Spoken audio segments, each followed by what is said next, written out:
ಗೃಹಲಕ್ಷ್ಮಿ ಯೋಜನೆಯ ಮತ್ತೊಂದು ಅಪ್ಡೇಟ್ಗೆ ಎಲ್ಲರಿಗೂ ಸ್ವಾಗತ. ನಾನು ನಿಮ್ಮ ಪ್ರೀತಿಯ ಶಿವು. ಇವತ್ತಿನ ಒಂದು ವಿಡಿಯೋದಲ್ಲಿ ಗೃಹಲಕ್ಷ್ಮಿ ಯೋಜನೆಯ 29ನೇ ಕಂತಿನ ಹಣಕ್ಕೆ ಸಂಬಂಧಪಟ್ಟಂತೆ ಈಗ ಒಂದು ಮಹತ್ವದ ಮಾಹಿತಿ ಆದರೆ ಬಂದಿದೆ. ಬನ್ನಿ ಅದರ ಬಗ್ಗೆ ನಾವು ಈ ವಿಡಿಯೋದಲ್ಲಿ ಇನ್ಫಾರ್ಮೇಷನನ್ನು ತಿಳ್ಕೊತಾ ಹೋಗೋಣ.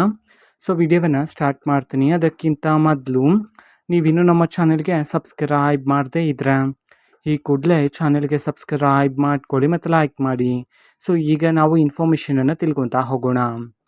ಸೊ ನೋಡಿ, ಇವತ್ತು ಅಂತಂದರೆ ದಿನಾಂಕ 31/3/2026 ಇವತ್ತು ಗೃಹಲಕ್ಷ್ಮಿ ಯೋಜನೆಯ 29ನೇ ಕಂತಿನ ಹಣವನ್ನು ಬಿಡುಗಡೆ ಮಾಡಲಾಗ್ತಿದೆ ಅಂತ ಹೇಳಿ ಈಗ ಮಾಹಿತಿಯನ್ನು ತಿಳಿಸಿರ್ತಕ್ಕಂಥದ್ದು. ಸೊ ಇವತ್ತು ಯಾವ ಜಿಲ್ಲೆಗಳಲ್ಲಿನ ಮಹಿಳೆಯರ ಖಾತೆಗಾದರೆ 29ನೇ ಕಂತಿನ ಹಣವನ್ನು ಇವತ್ತು ಬಿಡುಗಡೆ ಮಾಡಲಾಗಿದೆ. ಈ ಒಂದು ಮಾಹಿತಿಯನ್ನು ನೀವು ಬೆಳಗಿನ ವಿಡಿಯೋದಲ್ಲಿ ತಿಳ್ಕೊಂಡಿದ್ದೀರಾ.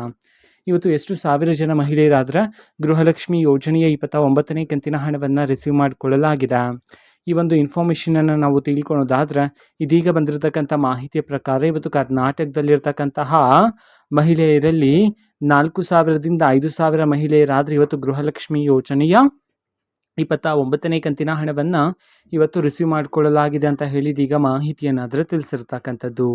ಓಕೆನಾ. ಸೊ ಇದು ಇವತ್ತಿನ ಒಂದು ವಿಡಿಯೋ. ಇದೇ ರೀತಿ ಇನ್ನು ಹಲವಾರು ಯೋಜನೆಗಳಿಗೆ ಸಂಬಂಧಪಟ್ಟಂತೆ ಮಾಹಿತಿ ಬಂದ ನಂತರ ಆದಷ್ಟು ಬೇಗ ನಾನು ನಿಮಗೆ ಇನ್ಫಾರ್ಮೇಷನನ್ನು ತಿಳಿಸ್ತೀನಿ. ಅದಕ್ಕೋಸ್ಕರ ಚಾನೆಲ್ಗೆ ಸಬ್ಸ್ಕ್ರೈಬ್ ಮಾಡ್ಕೊಳ್ಳಿ. ಮತ್ತು ಈಗ ನಾವು ಫೇಸ್ಬುಕ್ಕಲ್ಲೂ ಸಹ ಈಗ ವಿಡಿಯೋಸ್ಗಳನ್ನು ಅಪ್ಲೋಡ್ ಮಾಡ್ತಿದ್ದೀವಿ. ಫೇಸ್ಬುಕ್ ಚಾನಲ್ ಲಿಂಕನ್ನು ಡಿಸ್ಕ್ರಿಪ್ಷನ್ ಬಾಕ್ಸಲ್ಲಿ ಕೊಟ್ಟಿರ್ತೇನೆ, ಕ್ಲಿಕ್ ಮಾಡಿಬಿಟ್ಟು ಫಾಲೋ ಮಾಡಿ. ಓಕೆನಾ. So thank you, bye.